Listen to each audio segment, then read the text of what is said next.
Thank you very much. Thank you very, very much. Wow. And thank you, Dana. Thank you, Kid Rock, sometimes referred to as Bob. And thank you, Lee, right from the beginning. Thank you very much. What a talent. What a beautiful, beautiful song. Friends, delegates, fellow citizens, I stand before you this evening with a message of confidence, strength, and hope. 4 months from now, we will have an incredible victory, and we will begin the 4 greatest years in the history of our country. Together, we will launch a new era of safety, prosperity, and freedom for citizens of every race, religion, color, and creed. That discord and division in our society must be healed. We must heal it quickly. As Americans, we are bound together by a single faith and a shared destiny. We rise together or we fall apart. I am running to be president for all of America, not half of America, because there is no victory in winning for half of America. So tonight, with faith and devotion, I proudly accept your nomination for President of the United States. Thank you.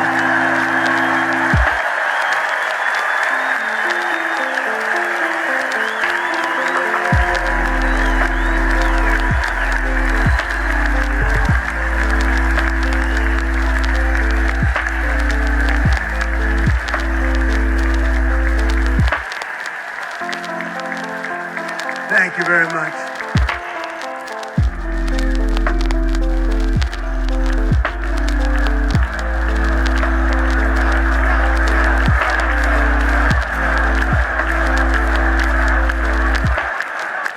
Thank you very much. And we will do it right. We're going to do it right. Let me begin this evening by expressing my gratitude to the American people for your outpouring of love and support following the assassination attempt at my rally on Saturday.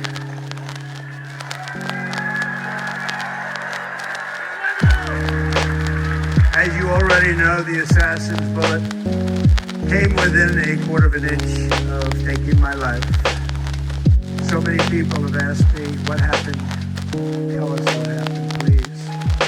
And therefore, I will tell you exactly what happened. And you'll never hear it from me a second time because it's actually too painful to tell. It was a warm, beautiful day in the early evening in Butler Township, in the great Commonwealth, Pennsylvania. Music was loudly playing, and the campaign was doing really well. I went to the stage, and the crowd was cheering wildly. Everybody was happy. I began speaking very strongly, powerfully, and happily, because I was discussing the great job my administration did on immigration at the southern border. We were very proud of it.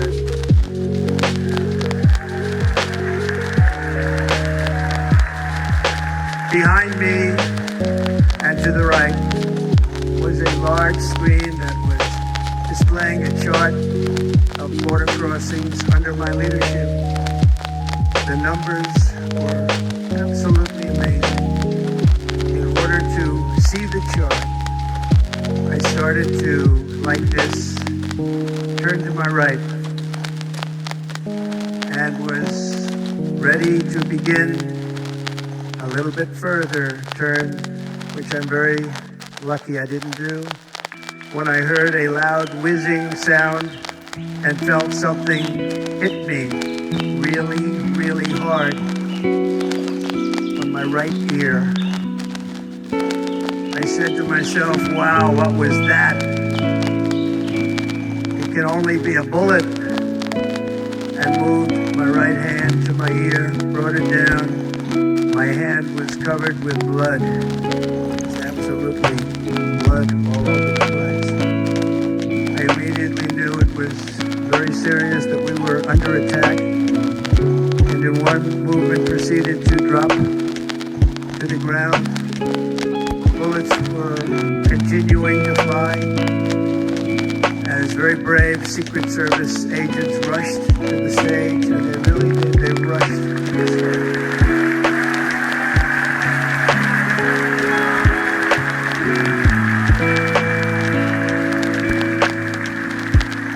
These are great people at great risk, I will tell you, and pounced on top of me so that I would be protected.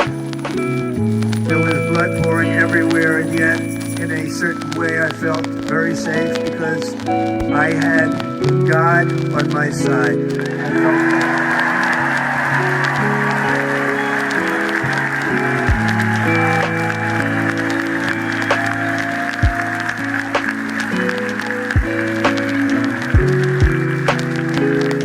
The amazing thing is that prior to the shot, if I had not moved my head at that very last instant, the assassin's bullet would have perfectly hit its mark, and I would not be here tonight. We would not be together. The most incredible aspect of what took place on that terrible evening in the fading sun was actually seen later. In almost all cases, as you probably know, and when even a single bullet is fired, just a single bullet, and we had many bullets that were being fired, crowds run for the exits or stampede, but not in this case. Very unusual.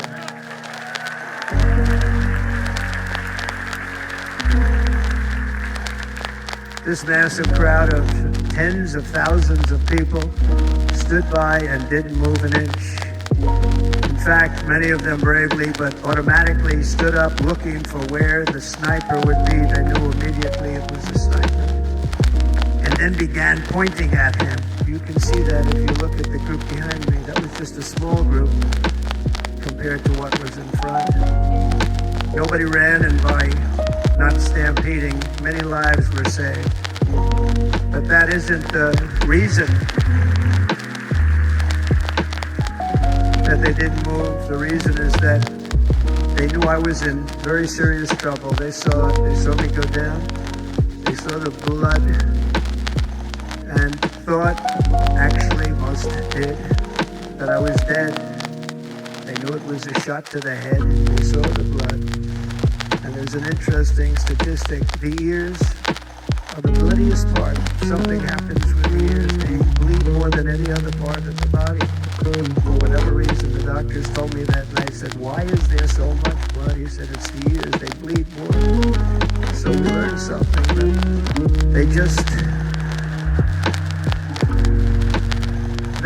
this beautiful crowd, they didn't want to leave me. They knew I was in trouble. They didn't want to leave me. And you can see that love written all over their faces. Incredible people. They're incredible people. Bullets were flying over us, yet I felt serene. But now the Secret Service agents were putting themselves in peril. They were in very dangerous territory. Bullets were flying right over them, missing them by a very small amount of inches. And then it all stopped. Our Secret Service sniper, from a much greater distance and with only one bullet used, took the assassin's life, took him out.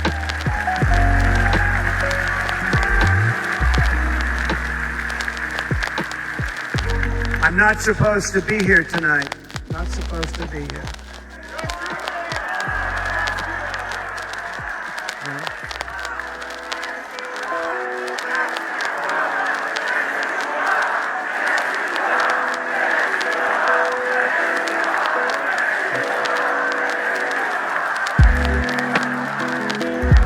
Thank you.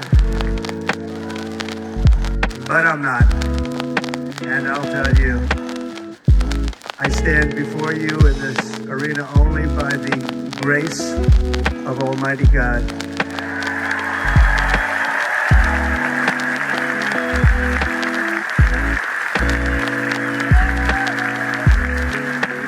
In watching the reports over the last few days, many people say it was a providential moment. Probably was. When I rose surrounded by Secret Service, the crowd was confused because they thought I was dead, and there was great, great sorrow. I could see that on their faces as I looked out. They didn't know I was looking out. They thought it was over. But I could see it. I wanted to do something to let them know I was okay. I raised my right arm, looked at the thousands and thousands of people that were breathlessly waiting, and started shouting, "Fight, fight, fight."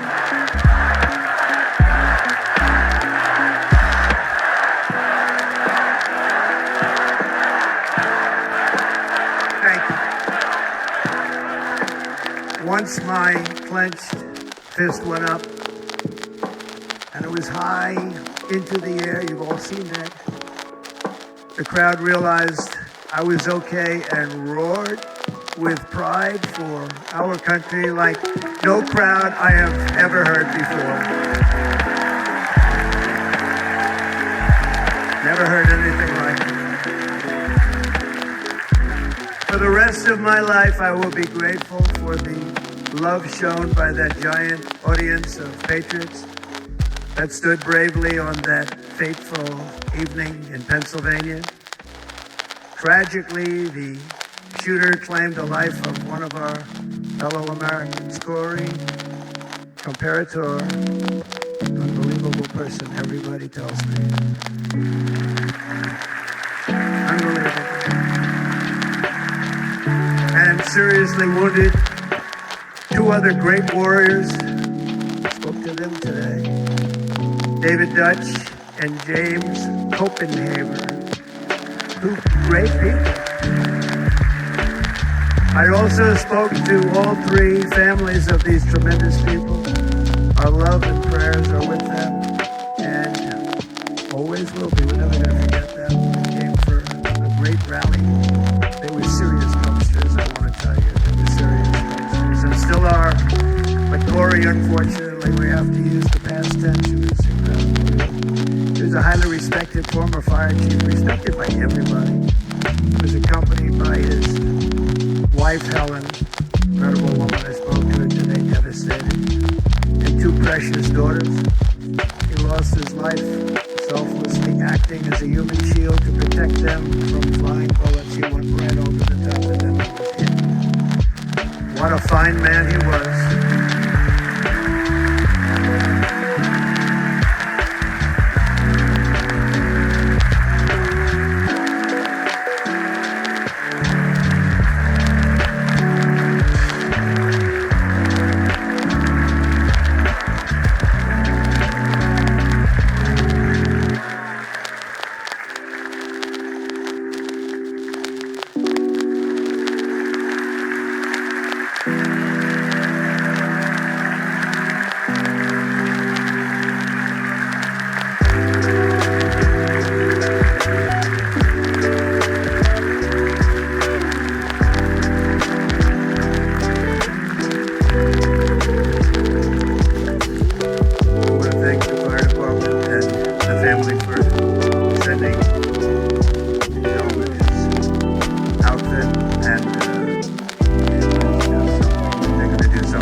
For the families of David, James, and Corey, including from a friend of mine, just hold on, right here, I just got $1 million. From Dan Newland, thank you, Dan. And again, speaking to the family, I told him, I said, well, he said he got a lot of money, but he can't compensate.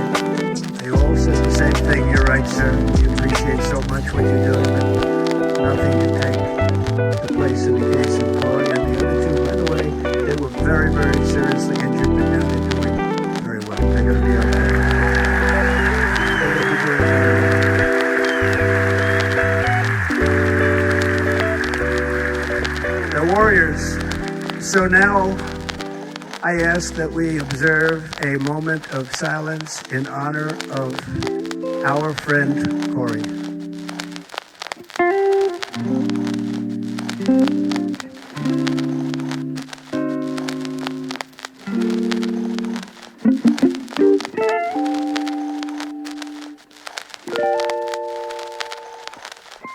There is no greater love than to lay down one's life for others. This is the spirit that forged America in her darkest hours, and this is the love that will lead America back to the summit of human achievement and greatness. This is what we need. Despite such a heinous attack, we unite this evening more determined than ever. I am more determined than ever, and so are you, so is everybody.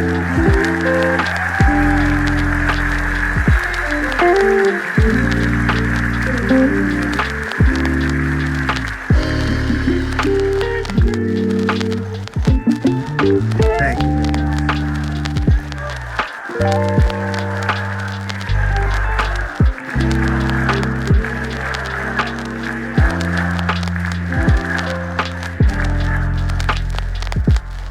Our resolve is unbroken and our purpose is unchanged to deliver a government that serves the American people better than ever before.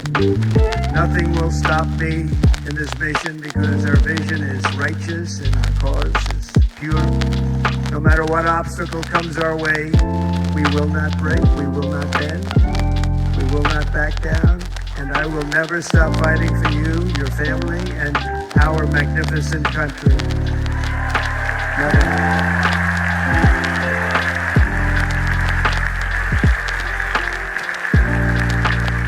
And everything I have to give with all of the energy and fight in my heart and soul, I pledge to our nation tonight. Thank you very much. I pledge that to our nation.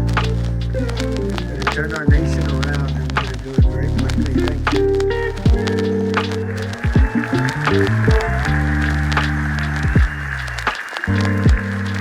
This election should be about the issues facing our country and how to make America successful, safe, free, and great again.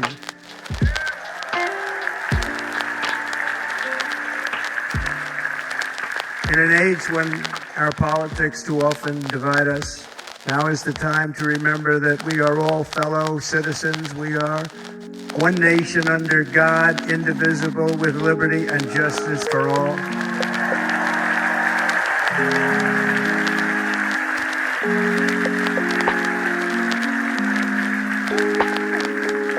And we must not criminalize dissent or demonize political disagreement, which is what's been happening in our country lately at a level that nobody has ever seen before. In that spirit, the Democrat Party should immediately stop weaponizing the justice system and labeling their political opponent as an enemy of democracy. Especially since that is not true. In fact, I am the one saving democracy for the people of our country.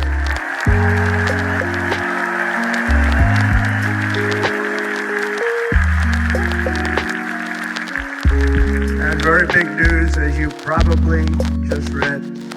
On Monday, a major ruling was handed down from a highly respected federal judge in Florida, Eileen Cannon, finding that the prosecutor and the fake documents case against me were totally unconstitutional, and the entire case was thrown out of court.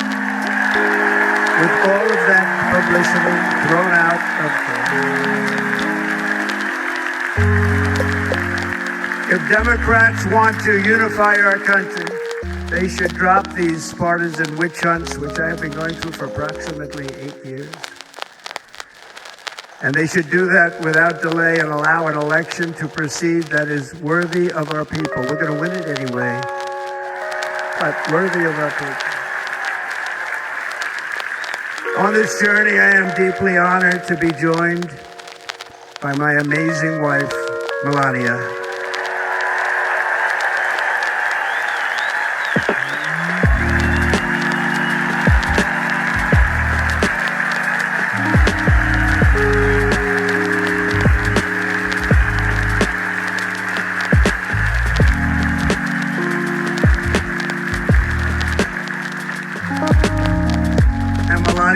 thank you very much.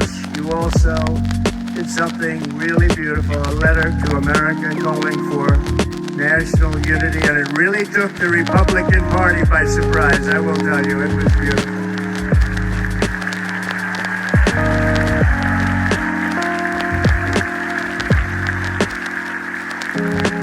In fact, some very serious people said that we should take that letter and put it as part of the Republican platform. That would be an honor, wouldn't it?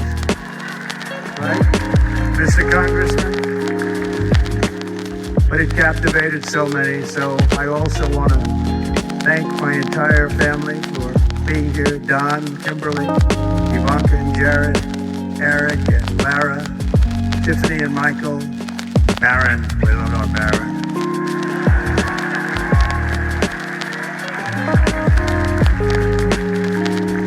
And of course, my 10 wonderful grandchildren. You saw a few of them up there on my lap before.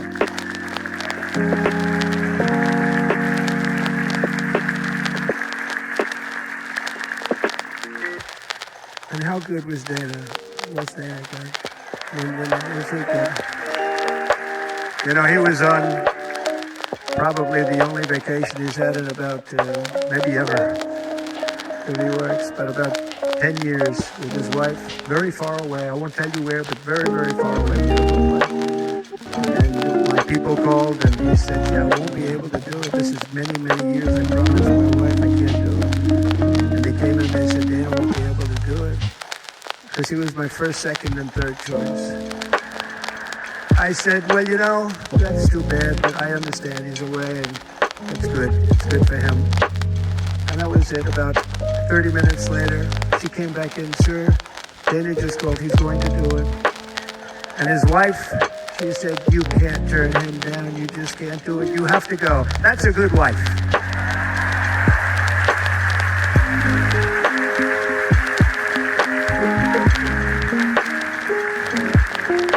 So he got on a plane, he got here a little while ago, now he's going to get on the plane in a little while and he's going to go back home to his wife.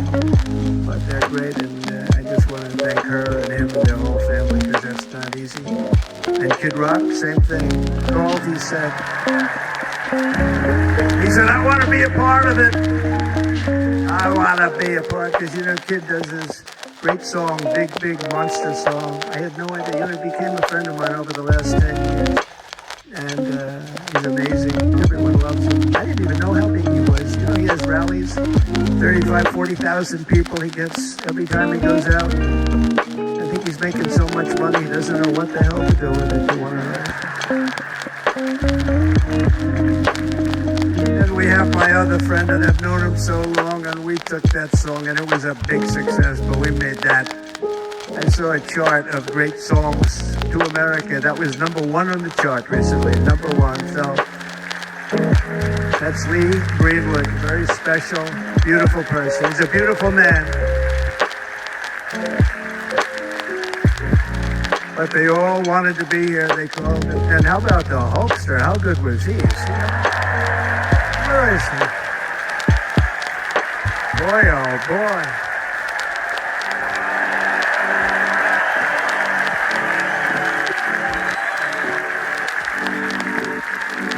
You know, they may call that entertainment. I know about entertainment, but when he used to lift a 350-pound man over his shoulders and then bench press him 2 rows into the audience, I said, maybe entertainment, but he is one strong son of a gun. I would tell you, I watched him many times. There aren't a lot of entertainers that can do that, right? You were fantastic. Thank you very much. Followed by Eric. What was that all about? Boy, that was good. I didn't want to really come up here. But he was so great, and he's such a good young man. He went through a lot of trouble, and Don last night was incredible. They went through so much trouble. They got subpoenaed more than any people probably in the history of the United States. Every week they get another subpoena from the Democrats, crazy Nancy Pelosi, the whole thing, just boom, boom, boom. They've got to stop that, because they're destroying our country. We have to work on making America great again, not on beating people. And we won. We beat them in all. We beat them on the impeachments. We beat them on indictments. We beat them. But the time that you have to spend, if they would devote that genius to helping our country, we'd have a much stronger and better country.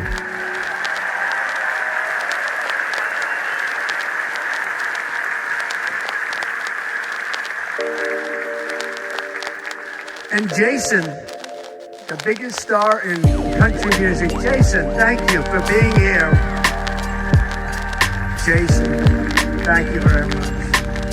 Jason Aldean is good. I like his wife even better, by the way. She's here. Thank you, Jason. But I'm thrilled to have a new friend and partner fighting by my side. The next Vice President of the United States, the current Senator from Ohio, J.D. Vance, and his incredible wife, Usha.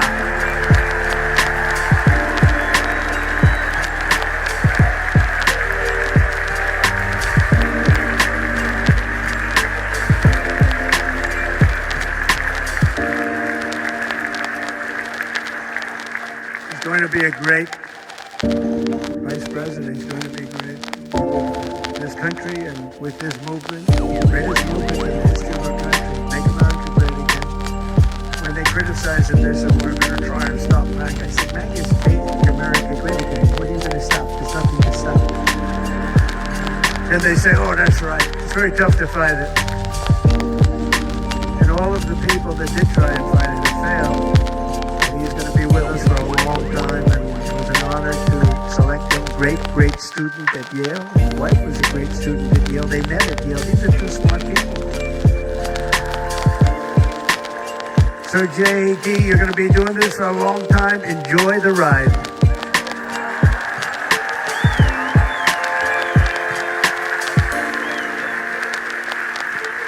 And a very special thank you to the extraordinary people of Milwaukee and the great state of... Oh, there they are. There they are. You are so easy to spot. And Green Bay's going to have a good team this year, right? They're going to have a good team. Most of the audience doesn't like it, but it's true. You're going to have a very good team this year. And by the way, Wisconsin, we are spending over $250 million here, creating jobs and other economic development all over the place. So I hope you will remember this in November and give us your vote. I am trying to buy your vote. I'll be honest about that.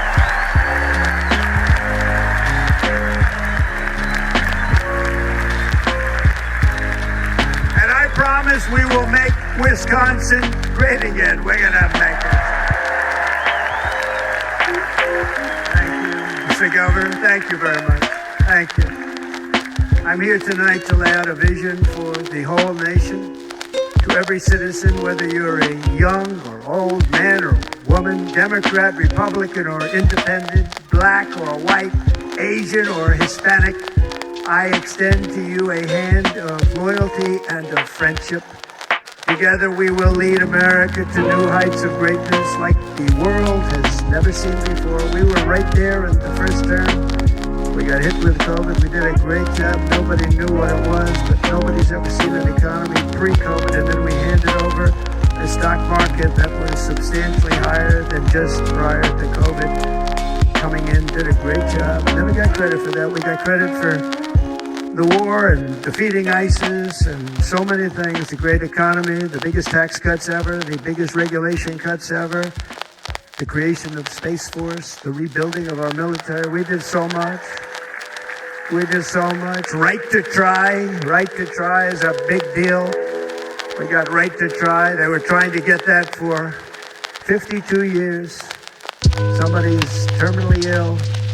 And hopefully there's nobody in this audience, but it does happen a lot. They're terminally ill and they can't use our new space-age drugs and other things that we're the greatest doctors in the world, the greatest laboratories in the world, and you can't do it. They've been trying to get that approved for 52 years. Wasn't that easy?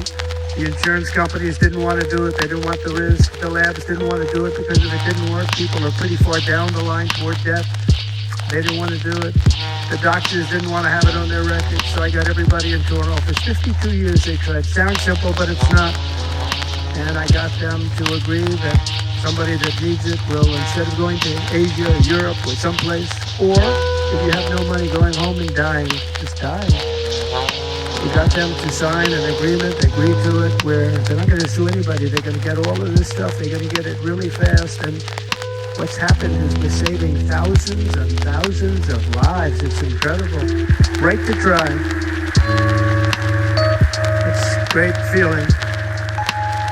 Under our leadership, the United States will be respected again. No nation will question our power. No enemy will doubt our might. Our borders will be totally secure. Our economy will soar. We will return law and order to our streets, patriotism to our schools, and importantly, we will restore peace, stability, and harmony all throughout the world. But to achieve this future, we must first rescue our nation from failed and even incompetent leadership. We have totally incompetent leadership. This will be the most important election in the history of our country. Under the current administration, we are indeed a nation in decline. We have an inflation crisis that is making life unaffordable, ravaging the incomes of working and low-income families, and crushing, just simply crushing our people like never before. They've never seen anything like it. We also have an illegal immigration crisis, and it's taking place right now as we sit here in this beautiful arena. It's a massive invasion at our southern border that has spread misery, crime, poverty, disease, and destruction to communities all across our land. Nobody's ever seen anything like it. Then there's an international crisis, the likes of which the world has seldom been part of. Nobody can believe what's happening. War is now raging in Europe and the Middle East. A growing specter of conflict hangs over Taiwan, Korea, the Philippines, and all of Asia. And our planet is teetering on the edge of World War III. And this will be a war like no other war because of weaponry. The weapons are no longer army tanks going back and forth shooting at each other. These weapons are obliteration. It's time for a change. This administration can't come close to solving the problems. We're dealing with very tough, very fierce people. They're fierce people. And we don't have fierce people. We have people that are a lot less than fierce, except when it comes to cheating on elections and a couple of other things. Then they're fierce. Then they're fierce. So tonight, I make this pledge to the great people of America. I will end the devastating inflation crisis immediately, bring down interest rates, and lower the cost of energy. We will drill, baby, drill.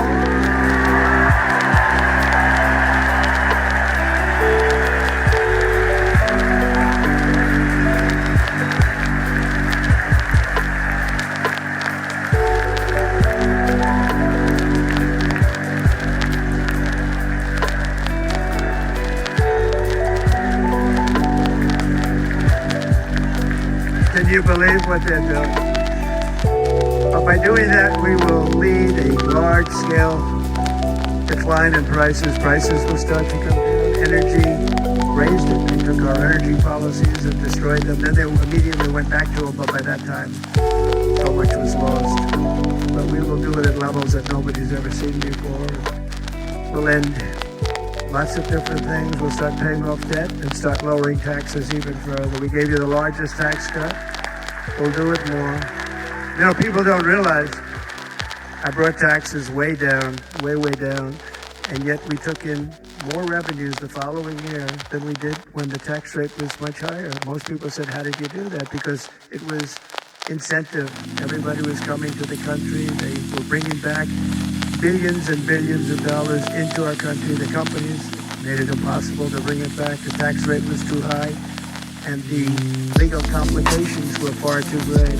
I changed both of them, and hundreds of billions of dollars by Apple and so many other companies were brought back into our nation, and we had an economy the likes of which no nation had ever seen. China, we were beating them at levels that were incredible. And they know it. They know it. We'll do it again, but we'll do it even better. I will end the illegal immigration crisis by closing our border and finishing the wall, most of which I've already built.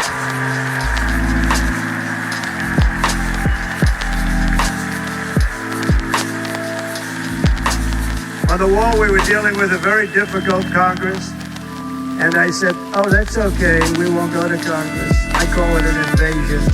We gave our military almost $800 billion. I said, I'm going to take a little of that money because this is an invasion. We built most of the wall is already built, and we built it through using the funds because what's better than that? We have to stop the invasion into our country that's killing hundreds of thousands of people a year.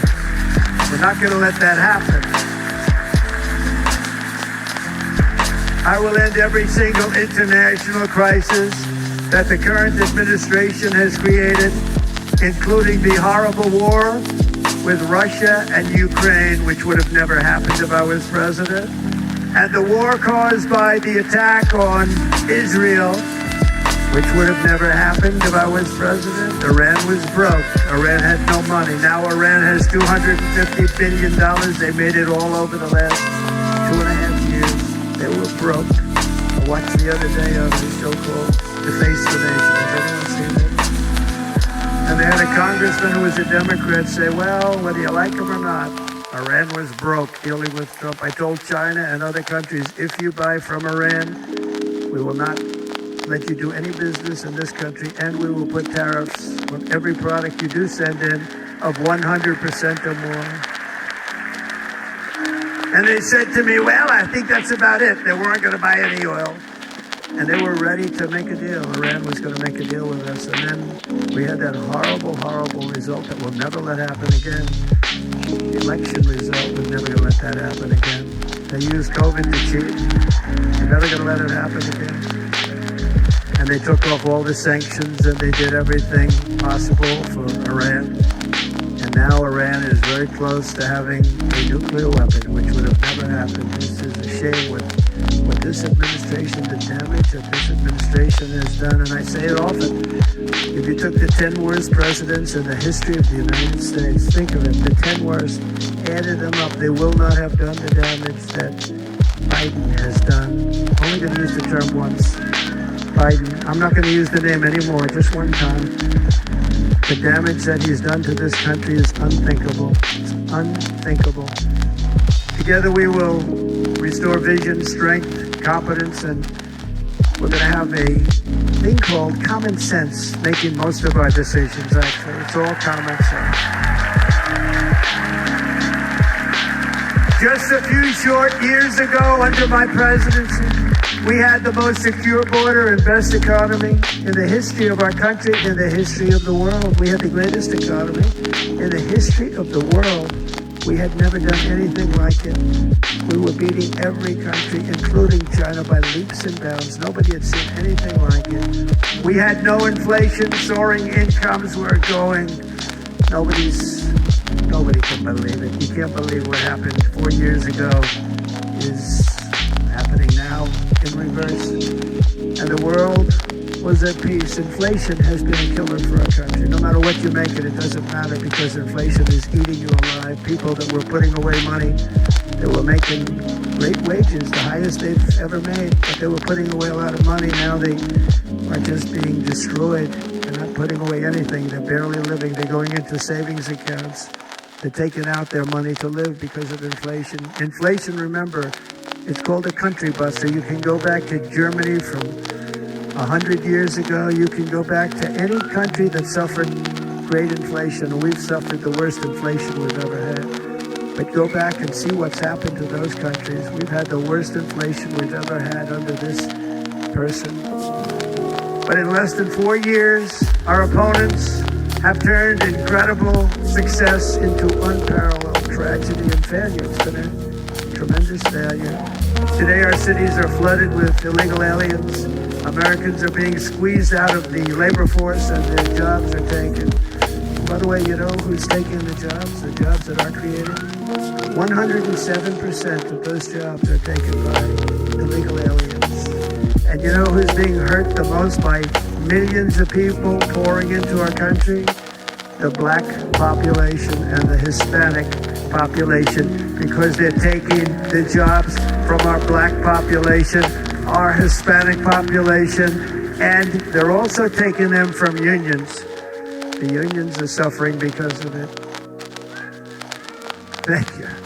Thank you. I like you too. Thank you very much. Inflation has wiped out the life savings of our citizens and forced the middle class into a state of depression and despair. That's what it is. It's despair and depression. We cannot and will not let this continue. Less than 4 years ago, we were a great nation, and we will soon be a great nation again. We're going to be a great nation again.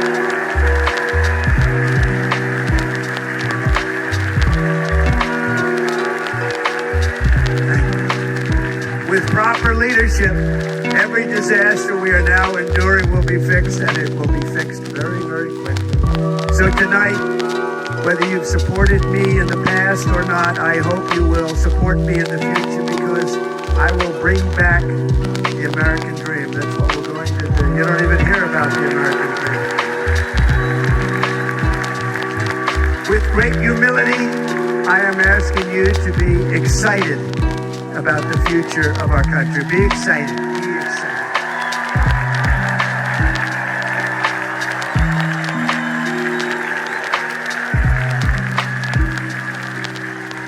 And by the way, the news reports, oh, look at all of those big networks. Look at them. They're all here.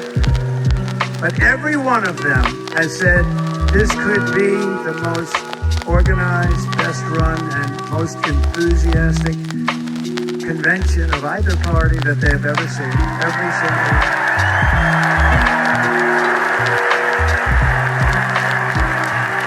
And it's true. It's true. And there's love in the room. There's great love in the room.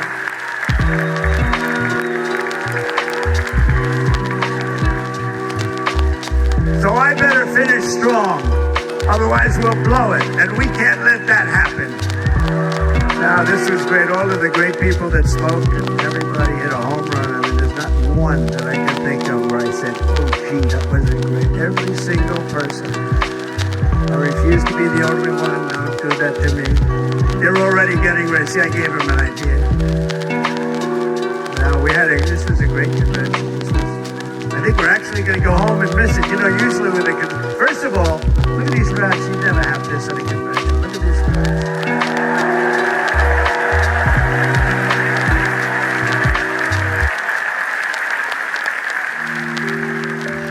Love. It's about love. This week, the entire Republican Party has formally adopted an agenda for America's renewal, and you saw that agenda. And it's very short compared to the long, boring, meaningless agendas of the past, including the Democrats. They write these things that are hundreds of pages long, and they never read them after they're done.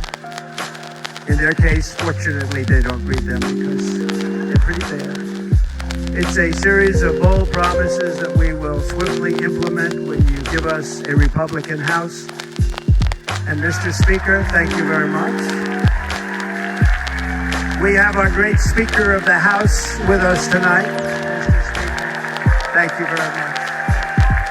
Thank you. A Republican Senate, we have many senators here. And send me back to our beautiful White House just a few short months from now. We're talking about just months. It can't come fast enough. We have to get it done. First, we must get economic relief To our citizens, starting on day one, we will drive down prices and make America affordable again. We have to make it affordable. It's not affordable. People can't live like this.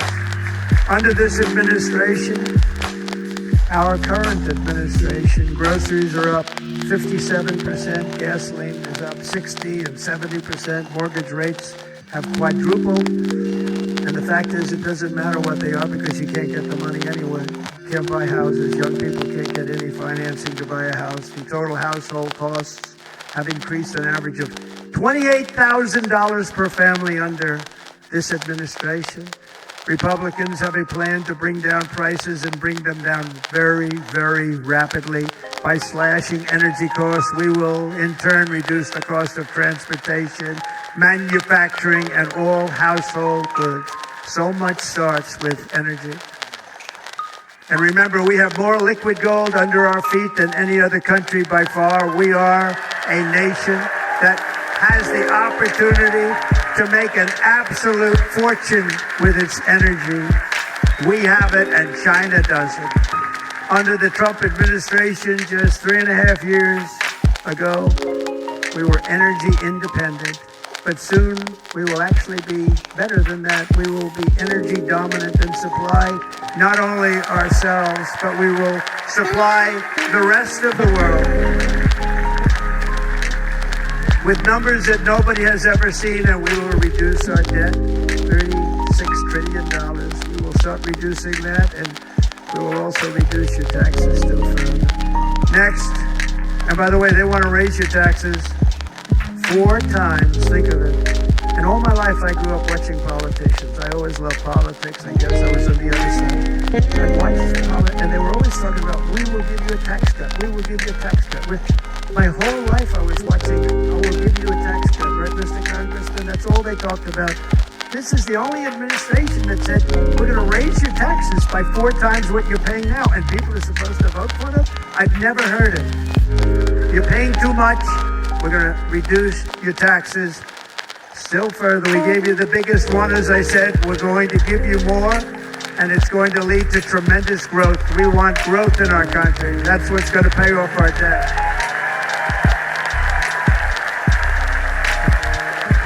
And next, we will end the ridiculous and actually incredible waste of taxpayer dollars that is fueling the inflation crisis. They spent trillions of dollars on things having to do with the green scam.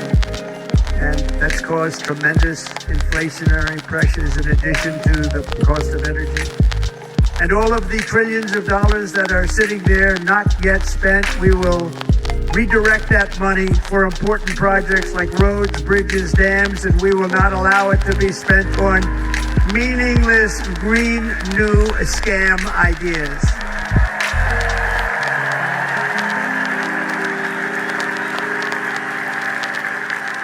And I will end the electric vehicle mandate on day one.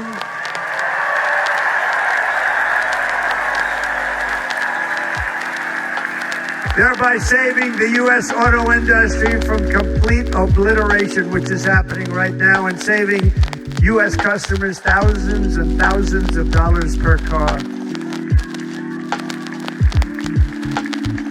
And right now, as we speak, large factories are being built across the border in Mexico. So with all the other things happening on our border, and they're being built by China to make cars and to sell them into our country.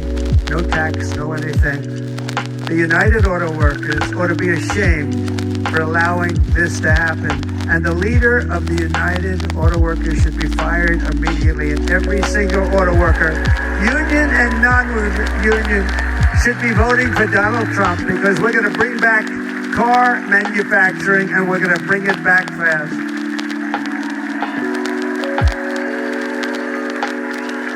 They're building some of the largest auto plants anywhere in the world. Think of it, in the world. We're going to bring it back. We're going to make them. We don't mind that happening, but those plants are going to be built in the United States, and our people are going to man those plants.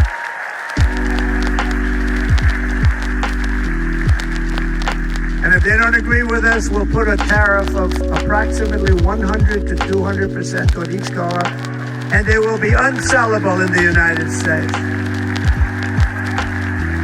We have long been taken advantage of by other countries. And think of it, oftentimes these other countries are considered so-called allies. They've taken advantage of us for years. We lose jobs, we lose revenue, and they gain everything and wipe out our businesses, wipe out our people. I stopped it for 4 years. I stopped it, and we're really ready to make changes like nobody had seen before. And remember, the USMCA, I got rid of NAFTA, the worst trade deal ever made, and replaced it with USMCA, which is, they say, the best trade deal ever made. Actually, probably the best trade deal was the deal I made with China, where they buy $50 billion worth of our product. They were buying nothing. They buy $50 billion worth. They had to. But I don't even talk about it because of COVID. I don't even mention it, frankly, because of what happened with the China virus.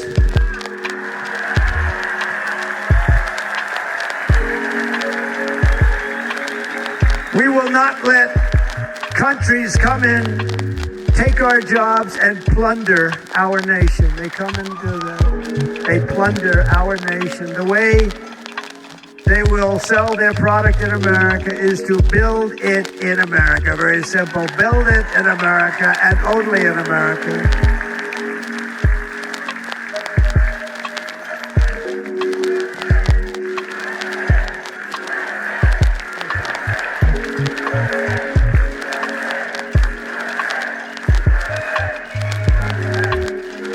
And this very simple formula, and Congress has to go along with us, and they will. This very simple formula will create massive numbers of jobs. We will take over the auto industry again, and many, hundreds of thousands of jobs. We lost so many jobs over the years.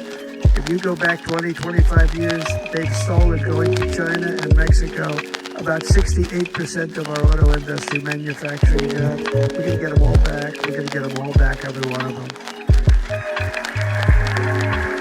At the center of our plan for economic relief are massive tax cuts for workers that include something else that stood out to be very popular, actually. Here it's very popular, this building and all those hotels that I saw that are so nice. I'm staying in a nice one. It's called no tax on tips. No tax on tips. No tax on tips.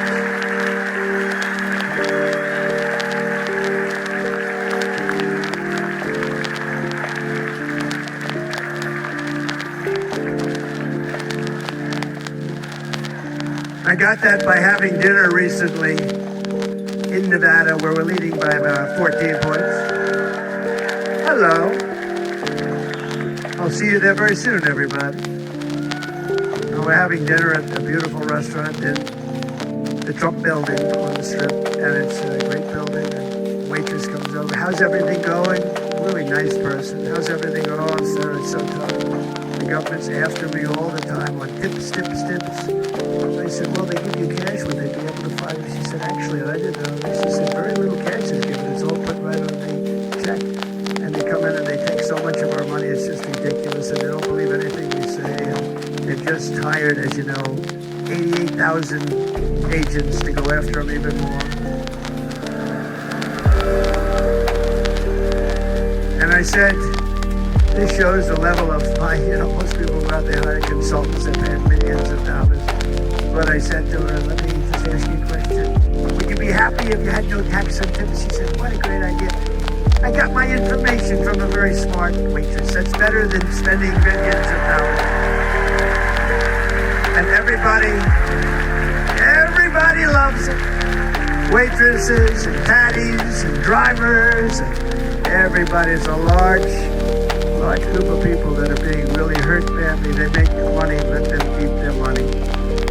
I'm going to protect Social Security and Medicare. Democrats are going to destroy Social Security and Medicare because all of these people, by the millions they're coming in, they're going to be on Social Security and Medicare and other things, and you're not able to afford it. They are destroying your Social Security and your Medicare.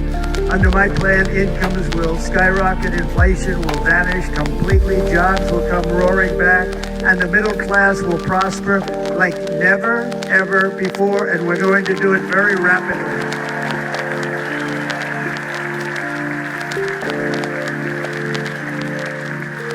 But no hope or dream we have for America can succeed unless we stop the illegal immigrant invasion, the worst that's ever been seen anywhere in the world. There's never been an invasion like this anywhere. Third world countries would fight with sticks and stones not to let this happen. The invasion at our southern border, we will stop it, and we will stop it quickly. You heard Tom Homan yesterday. Tom Homan, put him in charge and just sit back and watch. Brandon Judd, the Border Patrol, he's incredible. These guys, really their job is a lot easier if they don't have to do anything, but they want to. They're patriots. Brandon Judd, Border Patrol, ICE. ICE goes out. You have to see what ICE does with MS-13. You have these are probably the worst gang, and ICE goes in there. And I know a lot of people on these roads here, and they're very tough people, but they don't want to do this job. They'll go into a pack of MS-13 killers. They're the worst, probably the worst gangs in the world. We have thousands of them. I moved thousands and thousands out in my 4 years. We moved them out, and it was a pleasure. But ICE would go right into a pack of these killers, and you see fists flying, you see everything flying, and then they take them. They put them in a paddy wagon. They take them back and they get them out of our country. And the other countries weren't accepting them back. And I called up and I said, tell them that we're not giving them economic aid anymore. And the next day I got calls from all of these countries that were terminated. Billions of dollars we spend on economic aid to countries that does us, frankly, no good. And the next day I was called by everybody. I couldn't take all the calls. Sir, what's the problem? I said, you won't take your killers back that you sent in caravans into America. You won't take them back. Well, sir, if you'd like us to, we would give very serious consideration to doing that. And within 24 hours, they were being taken back. For years and years, when I first came in, they said President Obama tried to get him to go back, and they wouldn't accept him. They put planes on the runway so you couldn't leave the plane. They closed the road so you couldn't take the buses. It all had to turn back. As soon as I said no more economic aid of any kind to any country that does that, they called back and they said, sir, it would be our great honor to take MS-13. We love them very much. We love them very much, sir. We'll take them back. At the heart of the Republican platform is our pledge to end this border nightmare and fully restore the sacred and sovereign borders of the United States of America. And we're going to do that on day one.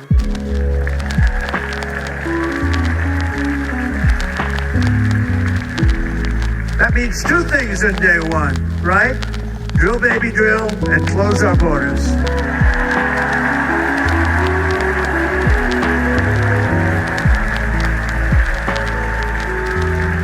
And by the way, and I think everybody as a Republican, as a patriot in this room, most Democrats, we want people to come into our country, but they have to come into our country legally. Legally. Less than 4 years ago, I handed this administration the strongest border in American history. But you can see on the chart that saved my life. That was the chart that saved my life. I said, look it up. So proud of it. I think it's one of the greatest. It was done by the Border Patrol. One of the greatest charts I've ever seen. It showed everything just like that. You know the chart. Oh, there it is. That's pretty good. Wow. Last time I put up that chart, I never really got to look at it. But without that chart, I would not be here today.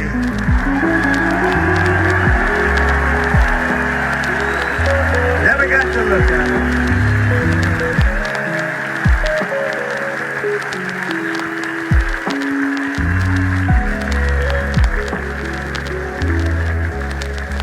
I said, you gotta see this chart. I was so proud of it, and by the time I got to there, I never got to see it that day.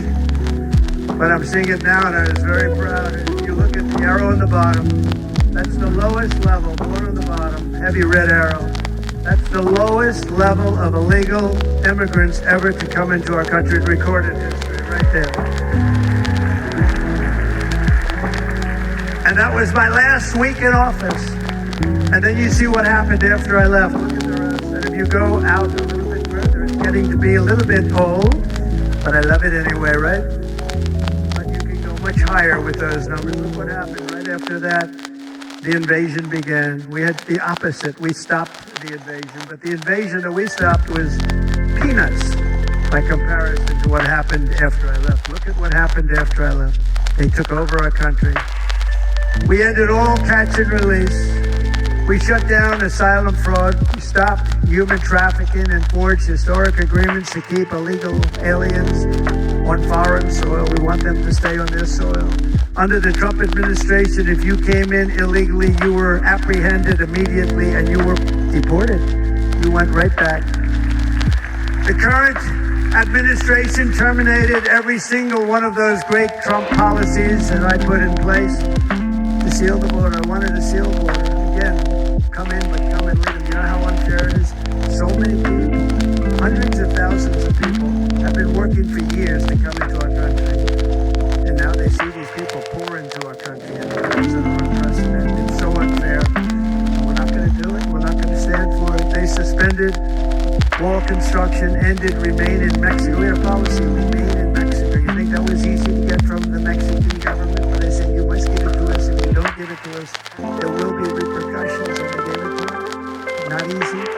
Canceled our Safe Third agreements. Demolished Title 42, implemented nationwide catch and release. That's catch and release, where we catch them and release them into our country. I had to catch them and release them into Mexico, just like that.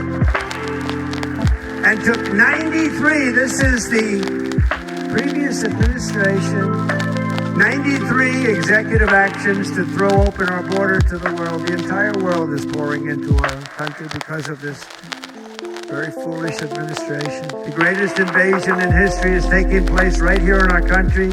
They are coming in from every corner of the earth, not just from South America, but from Africa, Asia, the Middle East. They're coming from everywhere. They're coming at levels that we've never seen before. It is an invasion indeed, and this administration does absolutely nothing to stop them. They're coming from prisons. They're coming from jails. They're coming from mental institutions and insane asylums. The press is always on me because I say this. Has anyone seen Silence of the Lambs? The late, great Hannibal Lecter. He'd love to have you for dinner. That's insane asylums. They're emptying out their insane asylums. And terrorists are coming in at numbers that we've never seen before. Bad things are going to happen. Meanwhile, our crime rate is going up while crime statistics all over the world are going down because they're taking their criminals and they're putting them into our country. A certain country, and I happen to like the president of that country very much, but he's been getting great publicity because he's a wonderful shepherd of the country. He says how well the country's doing because their crime rate is down. And he said he's training all of these rough people. They're rough. He's training them. And I've been reading about this for 2 years. I think, oh, that's wonderful. Let's take a look at it. But then I realized he's not training them. He's sending all of his criminals, his drug dealers, his people that are in jails. He's sending them all to the United States. And he's different in that he doesn't say that. He's trying to convince everybody what a wonderful job he does in running the country. Well, he doesn't do a wonderful job. And by the way, if I ran one of the countries, many countries from all over, I would be worse than any of them. I would have had the place totally emptied out all of it.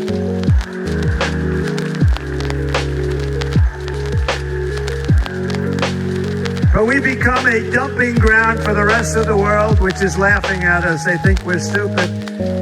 And they can't believe that they're getting away with what they're getting away with, but they're not going to be getting away with it for long. That's what I can tell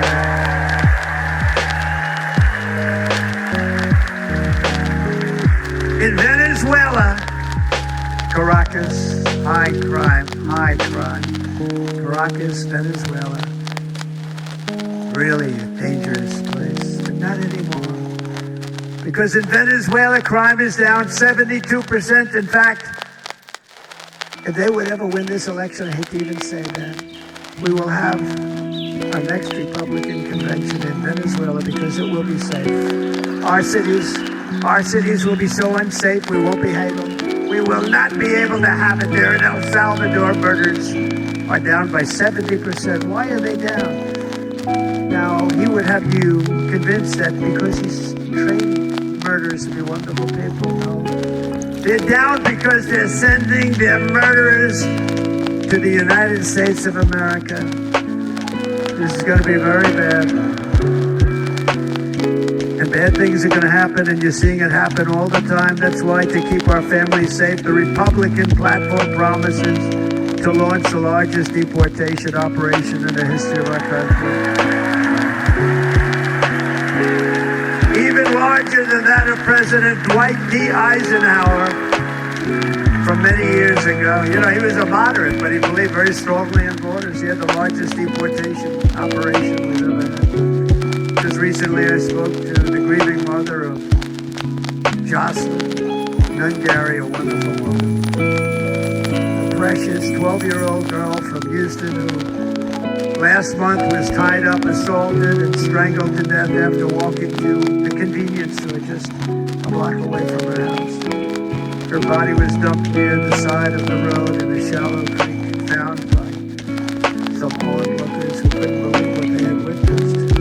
Charged with Jocelyn's heinous murder, 2 illegal aliens from Venezuela who came across our border, were in custody, and were then released into the country by this horrible, horrible administration that we have right now. I also met recently with the heartbroken mother and sister of Rachel Moran.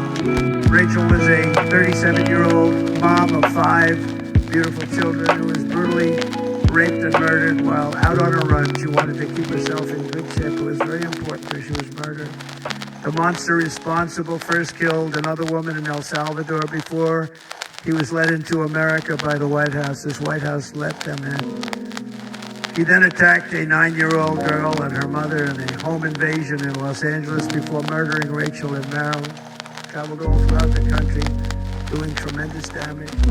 Rachel's mother will never be the same. I spent time with her. She will never be the same. I've also met with the wonderful family of Lake and Riley, the brilliant 22-year-old nursing student. She was so proud of being first in her class, who was out for a jog on the campus of the University of Georgia when she was assaulted, beaten, and horrifically killed.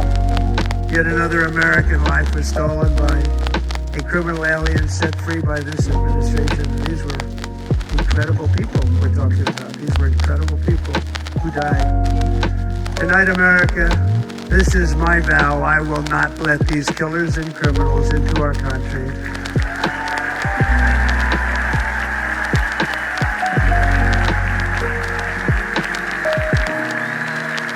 I will keep our sons and daughters safe. As we bring security to our streets, we will help bring stability to the world. I was the first president in modern times to start no new wars. You know, we were the toughest, we were the most respectful. And you saw this. Hungry, strong country, run by a very powerful, tough leader, tough guy. Press doesn't like him because he's tough. And he came out recently, they were asking him in an interview, the whole world is exploding, what's happening, what's going on. Viktor Orban, Prime Minister of Hungary, very tough man. He said, I don't want people coming into my country and blowing up our shopping centers and killing people. But they said to him, tell us what's going wrong, what's happening, what is it? He said, there's only one way you're going to solve it. You got to bring President Trump back to the United States because he kept everybody at bay. He used a word I wouldn't use because I can't use that word. Because you'd say it was braggadocious, the press would say. He was a braggart, not a braggart. But Viktor Orban said it. He said Russia was afraid of him. China was afraid of him. Everybody was afraid of him. Nothing was going to happen. The whole world was at peace. And now the world is blowing up around us.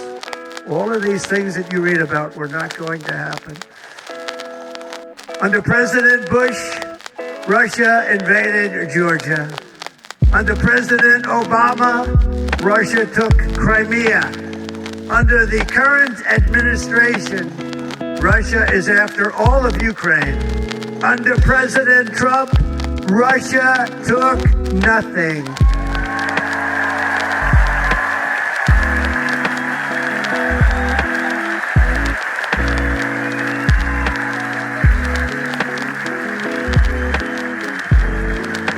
We defeated 100% of ISIS in Syria and Iraq, something that was said to take 5 years, sir. It'll take 5 years, sir.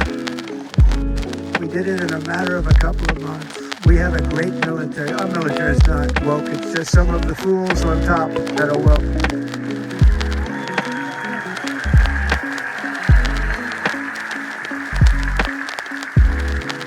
I got along very well. North Korea, Kim Jong-un, I got along very well with him. The press hated when I said that. How could you get along with him? Well, you know, it's nice to get along with somebody that has a lot of nuclear weapons or otherwise, isn't it? See, in the old days, they said, that's a wonderful thing. Now they say, how could you possibly do that? But no, I got along with them, and we stopped the missile launches from North Korea. Now North Korea is acting up again, but when we get back, I get along with him. He'd like to see me back, too. I think he misses me, if you want to know the truth. Our opponents inherited a world of peace and turned it into a planet of war. We're in a planet of war. Look at that attack on Israel. Look at what's happening with Ukraine. The cities are just bombed out. How can people live like that where buildings, massive buildings are falling to the ground? It began to unravel with the disastrous withdrawal from Afghanistan, the worst humiliation in the history of our country. We have never had a humiliation like that. 13 heroic U.S. service members were tragically and needlessly killed. 45 others were horrifically wounded. Nobody ever talks about that. No arms, no legs, face explosions, horrifically wounded. By the way, we have a man in this room who's running for the U.S. Senate from a great state, Nevada, named Sam Brown, who paid the ultimate price. Thank you, Sam. Thank you, Sam. Thank you. He paid the biggest price probably ever paid by anybody that is running for office, and I think he's going to do great. He's running against a person that is not good, not respected, a total lightweight. But Sam, I think, paid, really, we were talking about it with some of the senators that are working so hard for Sam, but he paid the biggest price of any senator ever to run for the Senate. I don't think anybody's ever, what he did. He was a real hero, a really great person. And he's running, and I hope that everybody gets out and votes for Sam Brown.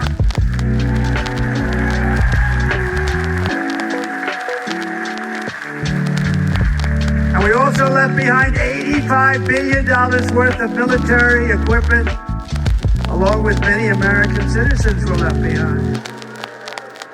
Many American citizens, emboldened by that disaster, Russia invaded Ukraine. They saw this group of people that weren't competent. We took the soldiers out first. No, we're going to take the soldiers out second. If they would have followed my plan, we had a great plan. But the plan only kicked in if they did everything perfectly. And they weren't doing things perfectly, so we said it doesn't kick in. You know, 18 months in Afghanistan, we didn't have one, so they were killing them left and right, snipers. And I spoke to the head of the Taliban. He heard the story. Abdul, still there in the Taliban. The press got on me, why would you speak to him? I said, because that's where the killing is. I don't have to speak to somebody that has nothing to do with it. And I told him, don't ever do that. Don't ever do that again. Don't ever do that again. You're going to stop. Because during the Obama administration, many great people and soldiers, a lot of soldiers are being killed from long distance. I said, if you keep doing that, you're going to be hit harder than anybody's ever been hit by a country before.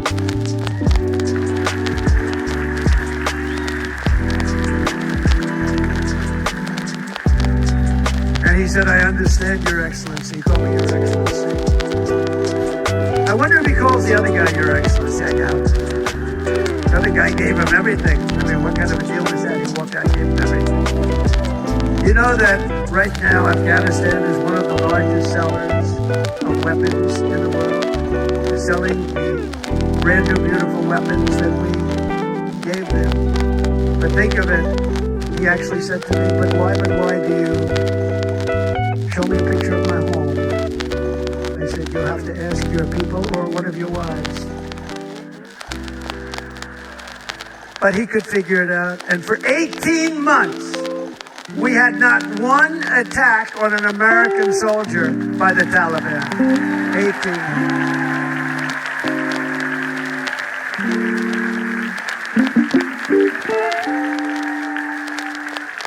And then we had that horrible day where soldiers were killed. I was not there because of a ridiculous election. But we had that horrible attack.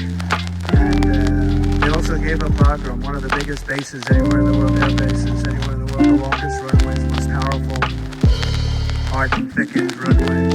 We gave it up. And I liked it not because of Afghanistan. I liked it because of China. It's 1 hour away from where China makes their nuclear weapons.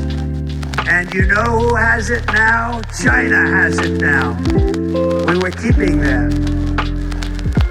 And now China is likewise circling Taiwan, and Russian warships and nuclear submarines are operating 60 miles off the coast of Cuba. You know that? The press refuses to know. If that were me running this country and we had nuclear submarines in Cuba, I will tell you that the headlines every day would be, what's wrong with our president? You don't even hear this. You're not hearing about this. Russia has nuclear submarines and warships 60 miles away, Mr. Congressman, from Miami, by the way, happens to be here. Correct? In Cuba. And that would not be stood for somebody else. They don't want to mention it, but now maybe they will. And the entire world, I tell you this, we want our hostages back. And they better be back before I assume office. But you will be paying a very big price.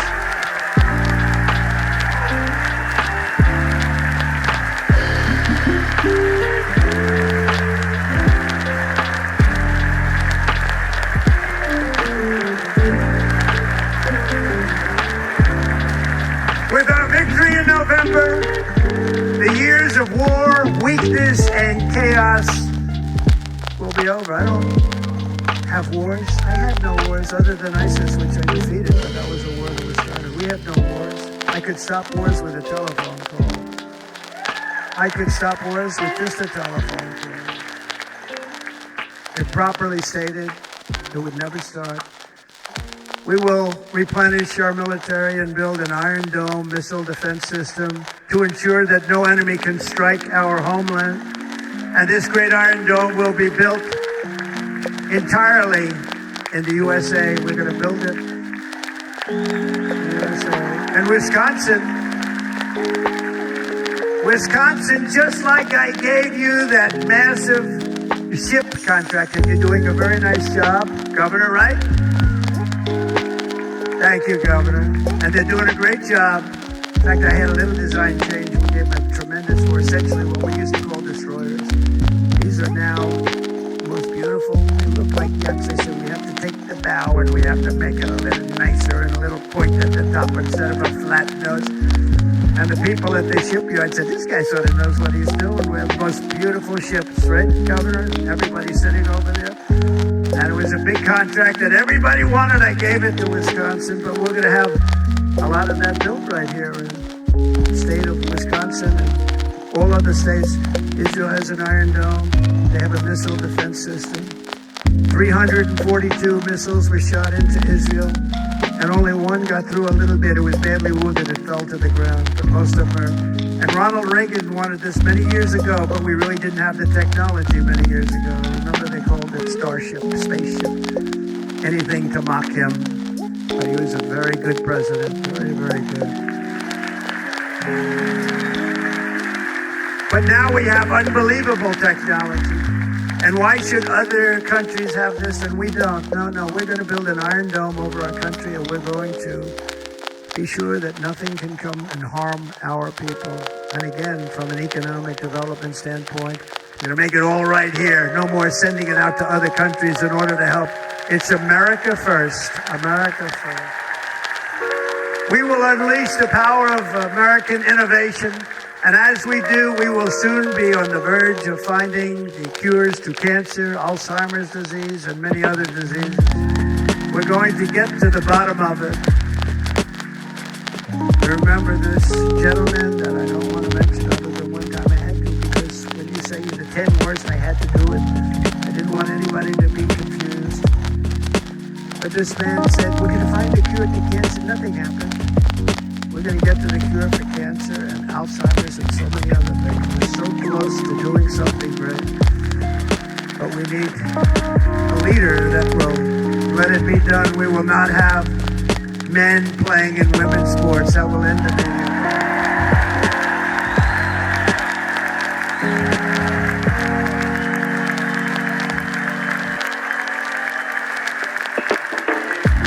And we will restore and renovate our nation's once great cities, making them safe, clean, and beautiful again. And that includes our nation's capital, which is a horrible killing field. So many things. They leave from Wisconsin, they go to look at the Washington Monument, they end up getting stabbed, killed, or shot. We will be very soon very proud of our capital, again, Washington, D.C.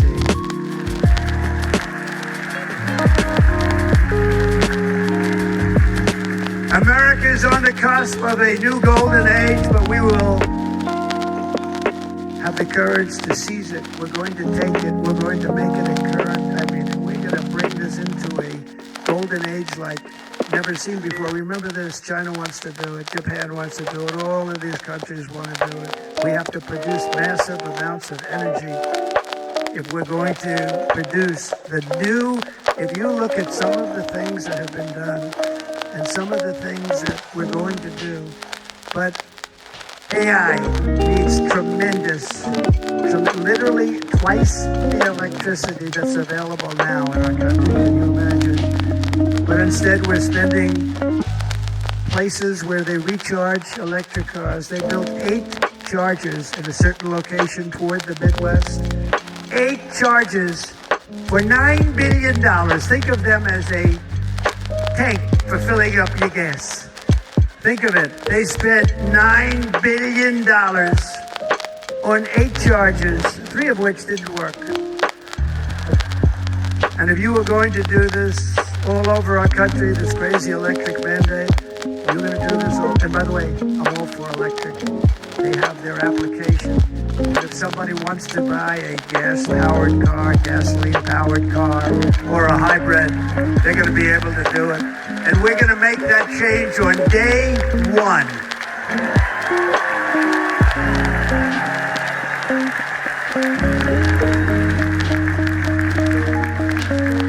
So to conclude, just a few short days ago, my journey with you nearly ended. We know that. And yet, here we are tonight, all gathered together, talking about the future, promise, and a total renewal of a thing we love very much. It's called America. We live in a world of miracles. None of us knows God's plan or where life's adventure will take us. I want to thank Franklin Graham for being here tonight. He's an outstanding man. He wrote me a note recently. I have a lot of respect for him. Sir, I love your storytelling. I think it's great in front of these big rallies. But sir, please do me one favor. It won't make any difference. Please don't use any foul language. I was a little embarrassed. I said, he said, it won't make any difference. Actually, it does. The story's not quite as good, but I've been very good. The story is not quite as good, to be honest. I've got to have a little talk with Franklin, but he was great. He's a great gentleman. His father was so incredible, Billy Graham. My father used to love taking me to see Billy Graham. My father would take me to see Billy Graham at Yankee Stadium. He had the biggest rallies you've ever seen. He was a good rally guy, too. But he'd get up, and he was a fantastic guy. My father loved Billy Graham. But I love Franklin Graham. I think Franklin's been fantastic. And I'm working so hard to adhere to his note to me. I'm working hard on it, Franklin. But if the events of last Saturday make anything clear, it is that every single moment we have on earth is a gift from God.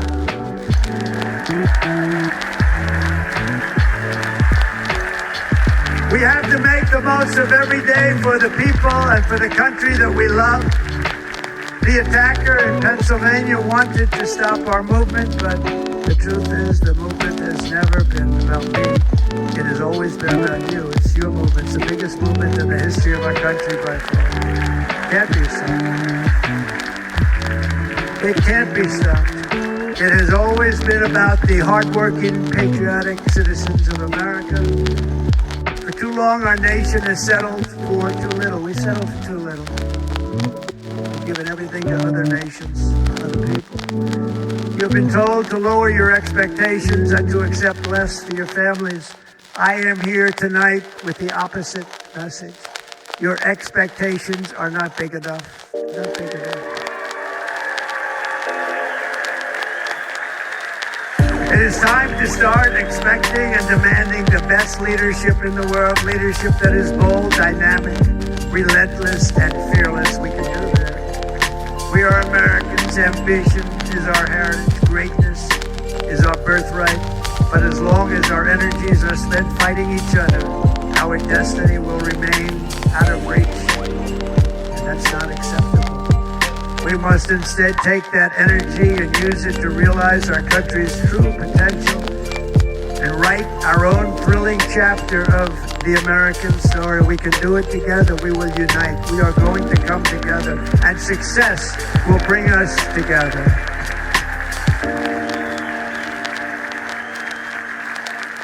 It is a story of love, sacrifice, and so many other things.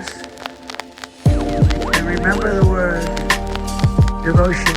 It's unmatched devotion. Our American ancestors crossed the Delaware, survived the icy winter in Valley Forge, and defeated a mighty empire to establish our cherished republic. They fought so hard, they lost so many.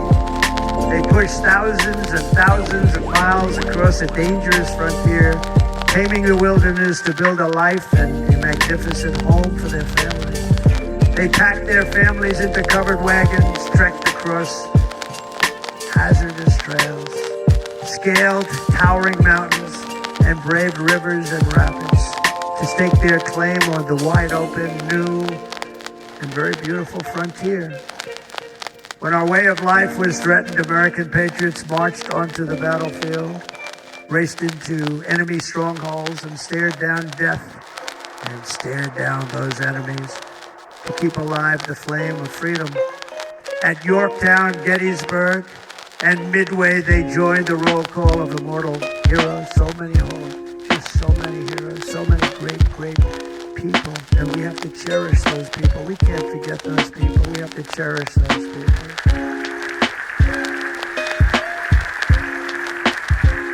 And building monuments to those great people is a good thing, not a bad thing.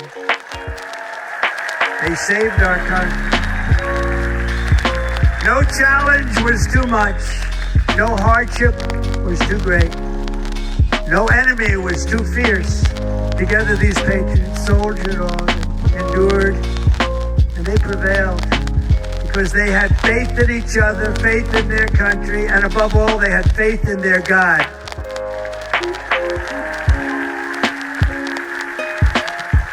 Just like our ancestors, we must now come together, rise above past differences. Any disagreements have to be put aside and go forward united as one people, one nation, pledging allegiance to one great, beautiful, I think it's so beautiful, American flag. Tonight I ask for your partnership, for your support, and I am humbly asking for your vote. To make our country great again. Every day I will strive to honor the trust you have placed in me, and I will never, ever let you down. I promise that. I will never let you down. To all of the forgotten men and women who have been neglected, abandoned, and left behind, you will be forgotten no longer. We will press forward, and together we will win, win, win.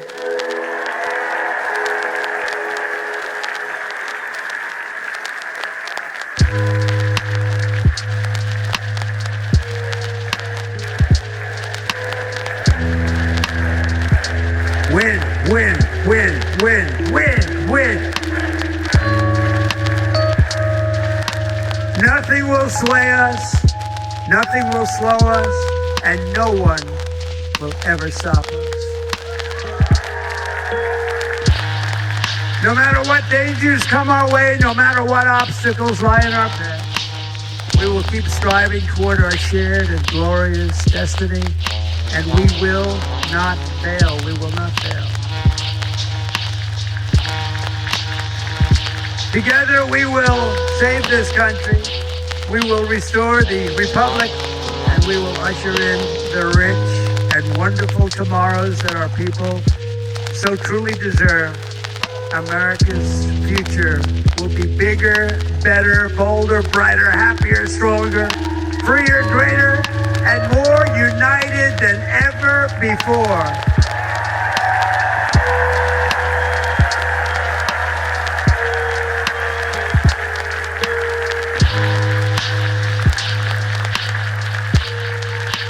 And quite simply put, we will very quickly make America great again. Thank you very much. Thank you very much. Wisconsin, God bless you. God bless you, Wisconsin, and God bless the United States of America, our great country. Thank you very much, everybody. Thank you.